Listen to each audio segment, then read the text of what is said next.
পচা দাদা, খেলতে যাবি না? সবাই তোর জন্য অপেক্ষা করছে।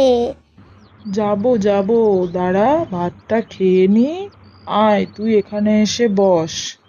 এই পচা দাদা, তুই এত ভাত খাচ্ছিস? আরে না না, মা বেশি ভাত দিয়ে ফেলেছে। ও মা, ভাত তুলে নাও তো, আমি এত ভাত খাবো না। যা খাবি খা, আর বাকিটা পাতে রেখে দে। হ্যাঁ রে বাবান, তোদের বাড়িতে আজকে কি রান্না হয়েছে রে? মাংস, মাংস। তাহলে আমি আর পচা আজকে তোদের বাড়িতে মাংস ভাত খেতে যাব, কি বলিস? ও, তোমাদের বাড়িতে রান্না হয়নি? হ্যাঁ, আমাদের বাড়িতে রান্না হয়েছে তো, কিন্তু তোদের বাড়িতে তো মাংস হয়েছে, তাই জন্যে যাব। পচা দাদা এত ভাত খেয়ে নিল, তাহলে তো আমাদের সবার ভাত খেয়ে নেবে। না, আমি তো মিথ্যে কথা বলেছি। আমি এখন যাই, আমাকে সবাই খুঁজছে, খেলতে যেতে হবে তো।